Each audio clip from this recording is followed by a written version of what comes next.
my name's Ember and I'm gonna be showing you how I make my own poi out of a tennis ball and some yarn. I would call this pretty beginner friendly because I'm a very beginner crocheter and I just kind of came up with this. It can be kind of varied and it doesn't really matter, and the overall result turns out pretty great. So since this one worked out pretty well, I'm going to be showing you how I make the second one.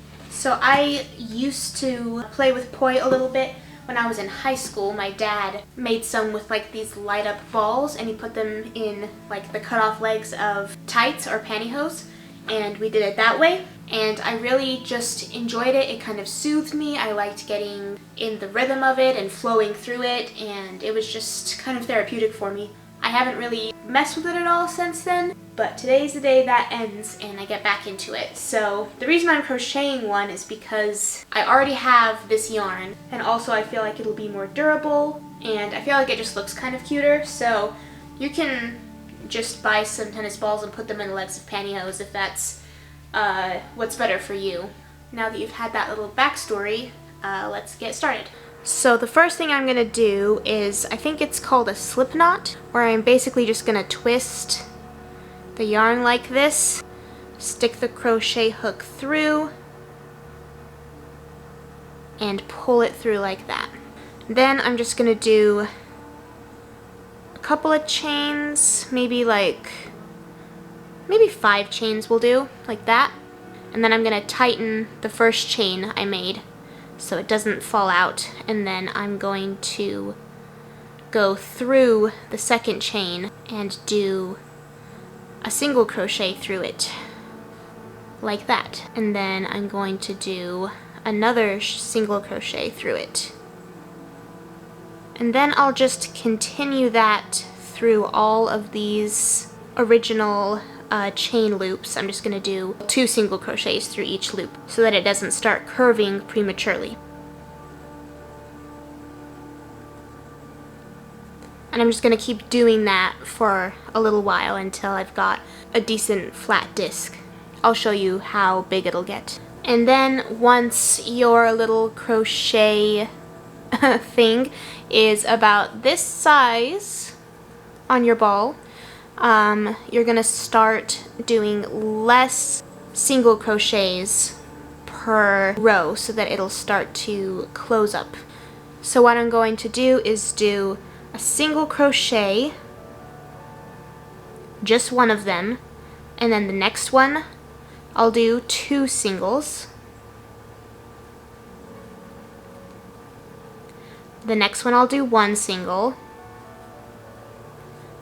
The next one I'll do 2 singles, and just on like that for a minute, maybe until you get about once around where you started. And then as you're doing it, just continuously push it against your ball. Actually, do it this way because this is the way you're gonna sew it later on. So you want the part that's facing you while you crochet to be the outer part of the ball. But just hold it up to the ball every now and then and see if it's curving well enough with the ball. And depending on how much it's curving, you can start doing something more like, you can do, 1 crochet for 2 spots, and then do 2 crochets in one, and then 1 crochet in the next 2 spots, and then just kind of decrease it from there until it seems like it's fitting well. And you can always back up. Like if it really isn't seeming to fit well, you can just pull it out, pull out as far back as you need to go, and then do it a little looser or a little tighter until it fits your ball perfectly. And with this method, you don't have to use just a tennis ball. If you have another kind of ball that you want to use, this works perfectly for that. You can mold it exactly how you want it to be if you're just paying attention to how it fits. So I'm going to continue doing that, and then I'll show you what it looks like from there. So here's how it's looking so far on the ball. I pretty quickly changed to doing just 1 crochet per loop and then throwing in an extra single crochet every once in a while. Just keep on doing that all the way up into the middle of the ball, and then we'll change things up from there. So here's how it's looking so far, and I'm just going to put the ball in it And it looks like that. It's a little over halfway, more or less. And from this point on, I'm going to leave the ball in while I'm crocheting. So I'm going to just crochet like this. It'll be a little more difficult this way, but nothing crazy. And then what I'm going to start doing to start closing it up towards the top is I'm going to skip a row. As I get further and further up, I will increase the amount that I skip until I'm, skipping every other one or skipping 2 and then crocheting 1. Just varying that based on how it's fitting around the ball. Now, a mistake I made last time, I skipped too many, and so you can see the tennis ball through a little bit on the top, whereas the bottom, it's all very well done. So I'm going to try this time not to skip too many and make sure that even if it can reach perfectly fine and it fits tightly, that doesn't mean that that's how tight you want it, because then you get those little gaps. So just keep that in mind. But if you don't skip enough, then it's not going to fit tightly around the ball and it's going to be loose. So you just want to find the balance and just keep an eye on how it's looking at the moment, since you're crocheting on the ball now.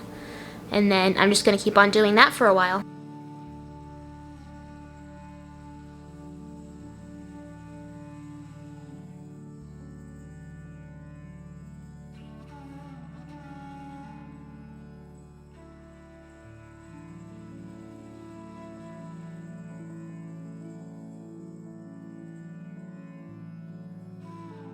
So now that I have it all closed up at the top, I'm going to kind of do a little crochet over here and then back over here to make a bit of a line, and then I'm going to crochet up from that. So to do that, I'm just going to go through what I've already crocheted there. I don't really try to go through any specific loop or anything. I just look for a spot that feels like it's going to have good support or good enough support, and just do a single crochet through it.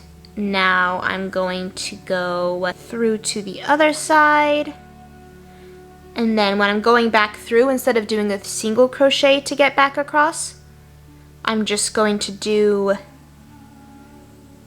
a loop, I guess. I don't know what that's called, but you just pull it straight through until I get back to where I started, so that I'm not adding too much bulk.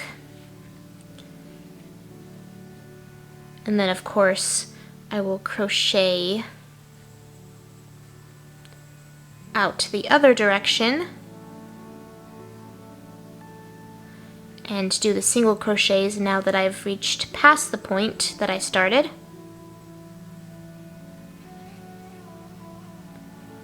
Just like that. I think it's a little bit lopsided, but it doesn't matter too much because there is no top to a ball. So now what I'm going to do is do one chain, and then I'm going to do a single crochet through that little bridge that I just made. So all along the top of the kind of protruding bit that we just did. It's a little messy, so I don't try too hard to be super precise with where I'm putting the hook through, just as long as I'm going across part of the part that I crocheted on the top.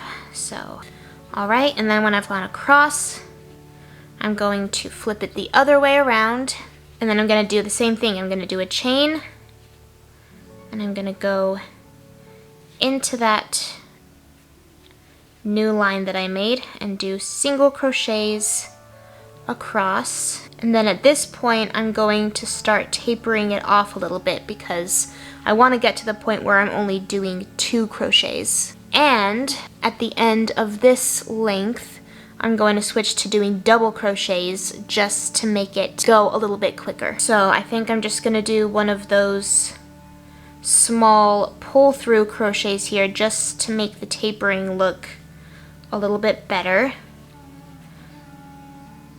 Do my chain, and then this time I'm going to skip the first spot that I'll normally go into and instead go into the second one. And I'm going to start doing the double crochets, so I'm going to wrap this up before I go in, and I'm also going to grab it before I pull back out and pull it through the first two and then the second two. And then do it again.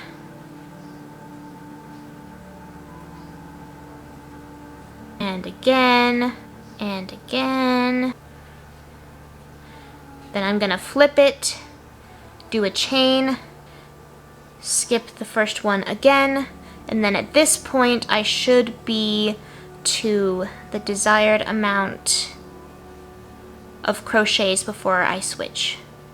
I keep on messing up and doing a single crochet. And then do it again, twist it around, do a chain, and this time, and for all the rest of the times, just go into the first one because we've shortened it all we need to now. So into the first one, into the second one, flip it around, do a chain, and then just keep doing that. Keep doing that until it gets to the length of this one.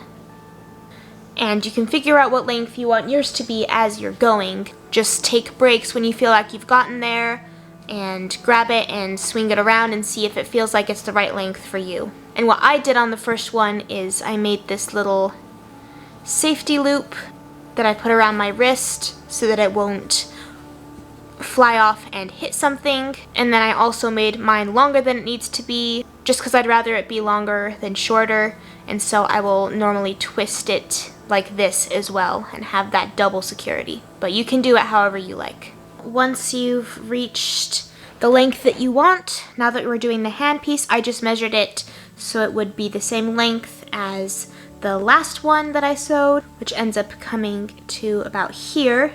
So now what I'm gonna do is I'm going to poke it through the side where I want it to meet, and then grab a hold of the yarn